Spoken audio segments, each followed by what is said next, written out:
Welcome to DaAi Headlines. I'm Helen Liao. Thank you for joining us.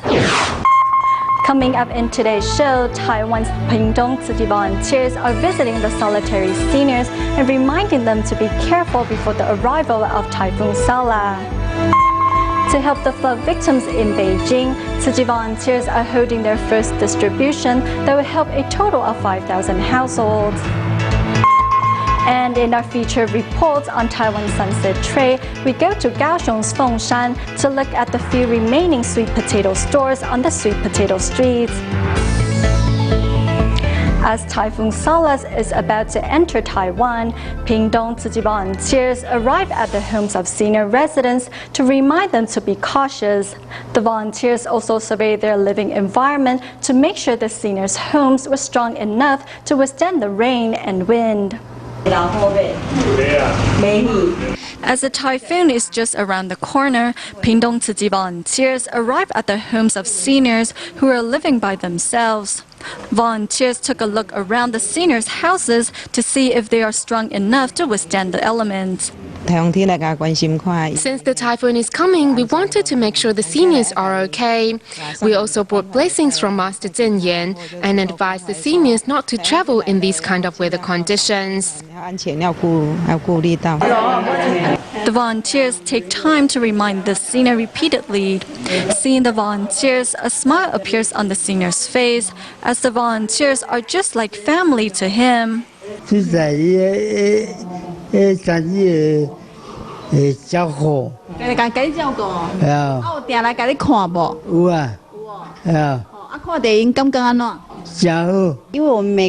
Every month we come here to visit him, and since the typhoon is coming, it is very important to tell him to be extra cautious. For those seniors with limited mobility, volunteers kindly reminded their neighbors to keep an eye on them. With love, care, and extra caution, volunteers hope to keep everyone safe and sound. Taiwan is a land filled with mountains. Running from these mountains are many rivers that flow east or west into the sea. One of these rivers is Pingtung's Gaoping River. From the present-day condition of the Gaoping River, we can see how overdevelopment in sensitive areas has destroyed the fragile ecological balance in mountain areas, leading to various disasters.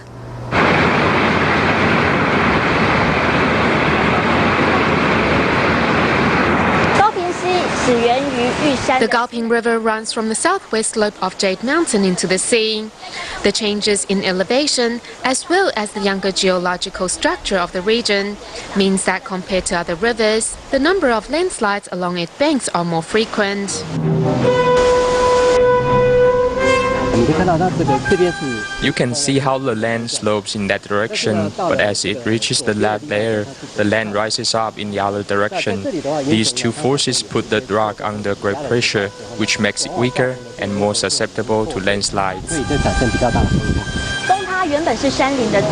Landslides are a natural phenomenon in mountainous regions, but overdevelopment through deforestation and overuse of land has made sensitive areas even more unstable. You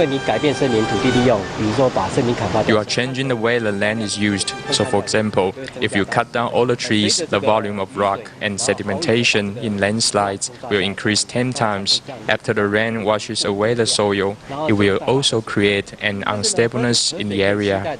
The sediment from these landslides ends up in the rivers, but the amount the rivers can carry away is set. If the sediment exceeds that, the rubble starts to accumulate. So that is why the riverbeds get higher and higher.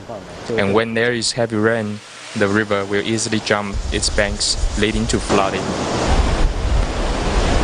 During the Japanese occupation of Taiwan, they cut down around 200,000 cubic meters of trees a year. Later, in 1971, logging reached its peak, with 2 million cubic meters of trees being cut a year. Then in the 90s, we had a series of typhoon disasters, which were all a direct result of the logging that had been done previously. There are 8,550 kilometers of commercial roads in Taiwan's mountains, equivalent to 22 Zhongshan highways. With these roads come agricultural and commercial development, which means further deforestation to make way for farms and buildings. The volume of landslides caused by these development is already 100 times greater than that which would occur naturally. In the past, when it rained, the ground could absorb some of the water. The ground covered debris or trees, and bushes would also play a part in absorbing water. But in commercial farming, ground cover and weeds are removed, so the land is bare. Therefore, when rain falls, it will immediately start to pour and run downhill. This house is right in the path of the landslides, so when the landslides came, it buried the house.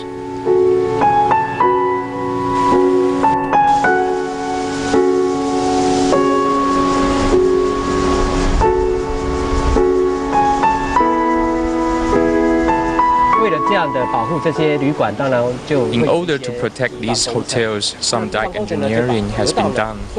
This has reduced the width of the river by 1/3 or even half.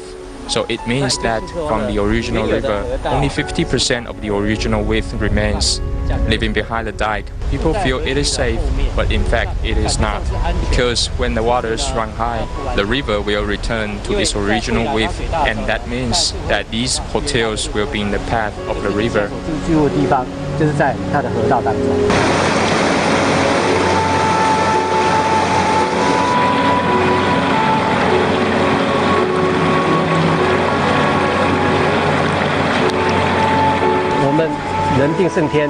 Trying to master the environment is perhaps not so suitable regarding the problems we are facing today.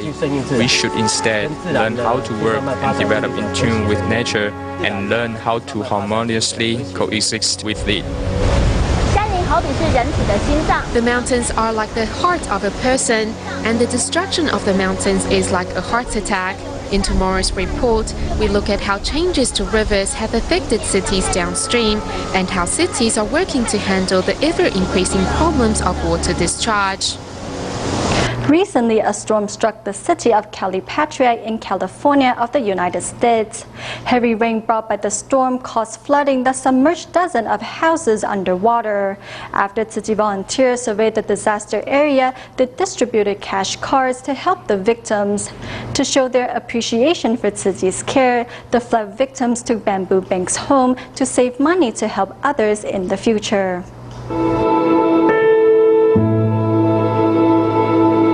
Floods caused by the storm washed fish onto roads and the submerged houses underwater in the city of Calipatria. The reason we asked for you guys to come in is we've heard great things about your organization and that you guys provide great assistance during natural disasters, fires, and such to the residents. So we thought it'd be a great asset to have your agency come in and assist, and you guys have done a great job, and we really appreciate that. After the disaster, Tzu Chi volunteers went to the relief center at City Hall to distribute cash cards to help the flood victims. There, they encountered a woman who received a Tzu Chi scholarship 10 years ago. She shows volunteers the Tzu Chi coins that she always keeps with her. Once a receiver of assistance, she now wants to help people in need. In Indonesia, Padang was also struck by heavy rainfall that caused flooding and destroyed many houses and roads. Meanwhile, the Muslims are also observing Ramadan, the month of fasting. To help, they continue with their fasting. Right after the disaster, more than 20 Tzu Chi volunteers distributed aid supplies to help. Heavy rainfall in Padang of Indonesia caused flooding in rivers in mountain areas where water running downriver destroyed houses and roads. Crops were also inundated. We need aid supplies and rural reconstruction. Working with the military on the day after the disaster, volunteers distributed rice, blankets, clothes, and toothbrushes to those in need. Muslims are now observing Ramadan, the month of fasting, and the disaster has been a major disruption. Thanks to Tzu Chi and volunteers sending supplies, however, these faithful can continue their worship unobstructed.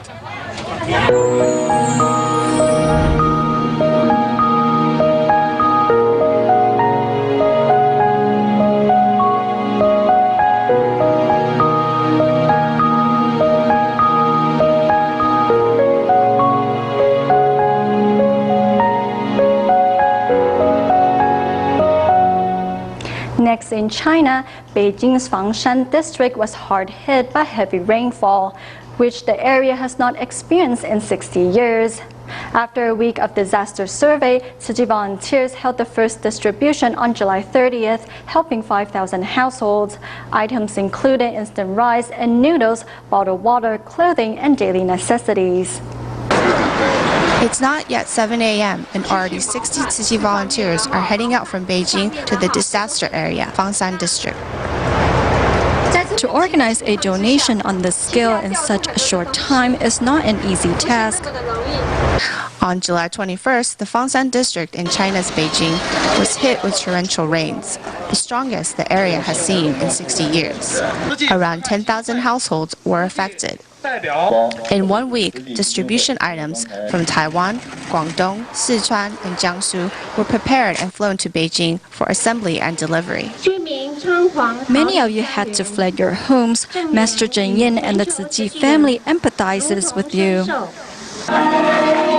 This first distribution event was in Fangshan, helping 500 households with necessities such as instant rice, clothes, instant noodles, and bottled water.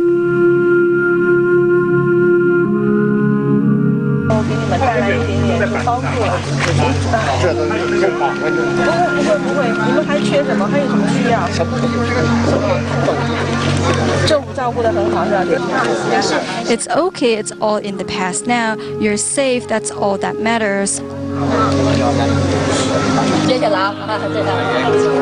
Tzu Chi's first distributions were in Zhangfang district, Zhoukou Dian, and Qinglong. During the transportation, the trucks proceeded slowly to ensure that all items remained whole upon delivery. Volunteers also left this promise. In the future, if there are other areas where we can help, we can discuss it with the town head and let us know how we can help. The caring actions not only touch the hearts of residents, but also the corporation executives that have been helping out in packing the relief supplies over the past few days. Going to survey the disaster site is very commendable.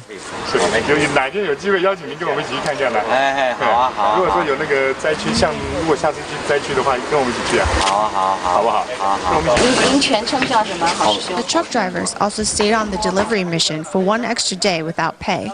As for them, supporting Tzu Chi is definitely worth the price. Recently, Myanmar Tzu Chi volunteers worked with a local government hospital in Yangon to hold for consecutive free clinics for cataract patients. Since June, they have treated 106 patients. Though medical examinations are free in Myanmar, patients are still required to pay for medications. A cataract surgery costs $34, which is equivalent to half of the monthly salary of a government officer, and so it is simply unaffordable for the poor. Although medical staff were left busy, they were very happy to help. Before entering the operating room, this patient, who is in his 60s, is happily greeting Tzu Chi volunteers. 3 years ago, Tzu Chi helped him with a cataract surgery on his left eye. This time, his right eye is undergoing surgery. My son tells me that Tzu Chi subsidized me to do the surgery on my left eye. Tzu Chi is like my family. The patient's sincere appreciation doesn't come from nowhere, as although seeing a doctor is free, patients need to afford expensive medical fees. A cataract surgery requires $34, which is half a month's salary for a civil servant, and is simply beyond the means of the poor. Therefore, a junior monk can hardly believe that he is slated to undergo the surgery.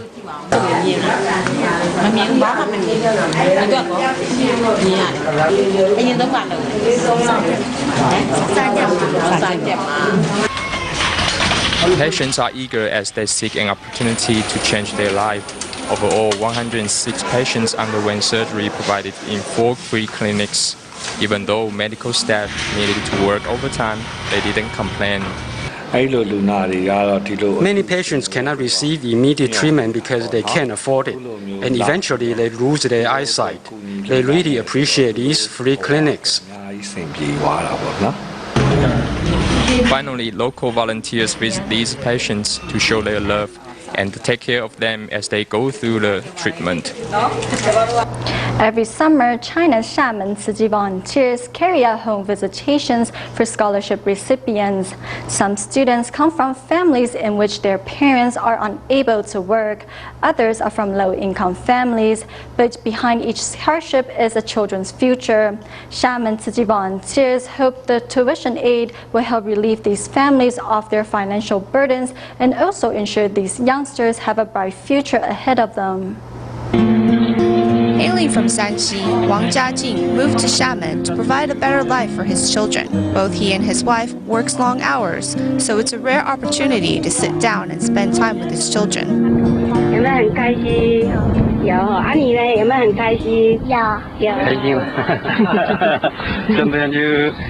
I'm so blessed. This is happiness. Every summer, Xiamen Tzu volunteers will conduct home interviews for each of the 230 scholarship candidates that the Ministry of Education provides. Ji Xiaohui is about to start middle school. Her father has not worked in the past year. I'm unable to work. Both of us are unable to. My husband goes to therapy and I take care of him. The family income comes from the mother's handiwork. This impoverished life has impacted Ji Xiaohui greatly. If I can, I want to do good deeds for the environment, help others. I want to help others.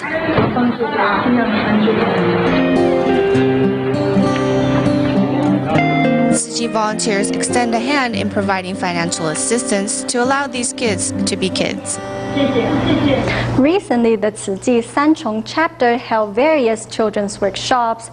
During one of the events, children learned how to take care of themselves and show good manners.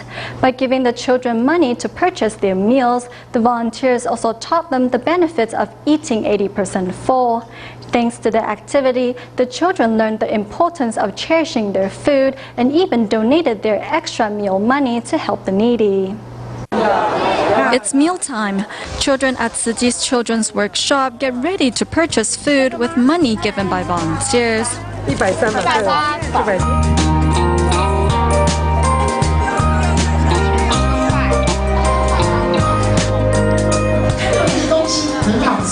When seeing something that you want to eat but are full, you should instead save the money to help others.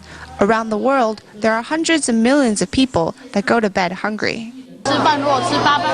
We should practice the concept of eating 80% full and leaving 20% to help others. Many needy in Haiti don't have anything to eat, so we should cherish everything. Understanding the benefit of eating 80% full, the children donate their leftover money from purchasing food into their coin bank.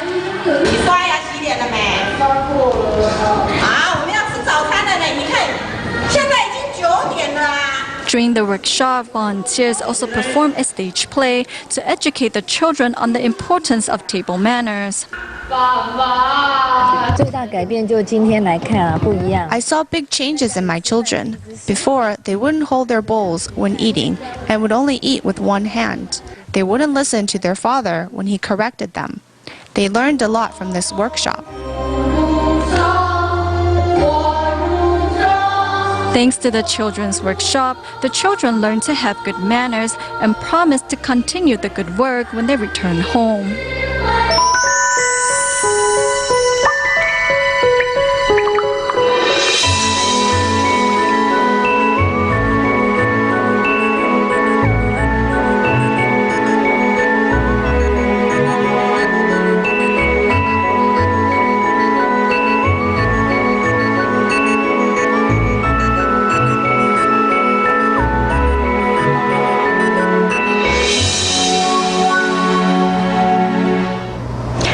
was the last time you had sweet potato rice? In the Japanese colonial period after World War II, rice was a luxury many couldn't afford. Taiwanese people started to eat sweet potato congee as a replacement of rice. And for the poor families, sweet potato was the main food eaten at home.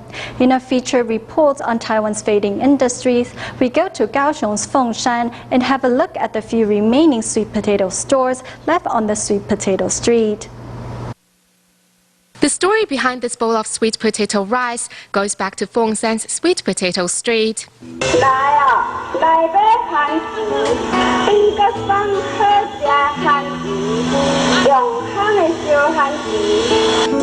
It has been a long time since anyone has heard sweet potato sellers on the streets. Having a warm baked sweet potato in the cold winter is something that many enjoy. However, turning the clock back 60 years, sweet potatoes were the main source of food for many poor families.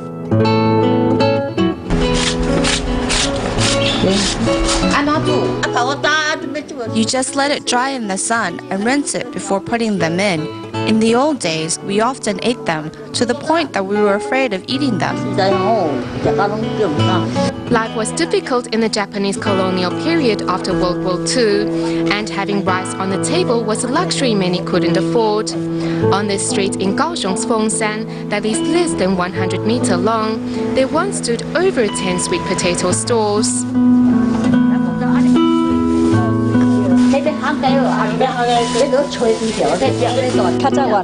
Before, there were more than 10 stores, but now with the passing of time, people are better off and eat fewer sweet potatoes, so there are only a few stores left now. Yes, I always come here to buy sweet potato. I have lived in Fengshan for some 20 years now, and I have been buying sweet potatoes here for over 10. Someone introduced me to this place. Local residents all come to the sweet potato streets to buy the vegetable, not only because of the quality, but also for the friendship they have built with the owners over the years. I grew up on this sweet potato shop. When the time comes, I will have to close my business anyway. By that time, I won't have the energy to maintain this store, so I will still have to close it down. Selling sweet potatoes also requires heavy labor, as one bag of sweet potato weighs nearly 50 kilo. With fewer people buying the vegetable, there are only 4 stores left, all of which are struggling to survive. Young people nowadays won't get into this industry, not even my children. I wouldn't want them to either, because this requires heavy labor and they will suffer from occupational injuries too. Sweet potato is an important part of this sweet potato street and cannot be replaced. Many people travel all the way here just to buy sacks of sweet potatoes. There's only 4 to 5 stores left now. We really need everyone's help in preserving the tradition. For these store owners, sweet potatoes are their childhood memories and will always remain a part of their lives.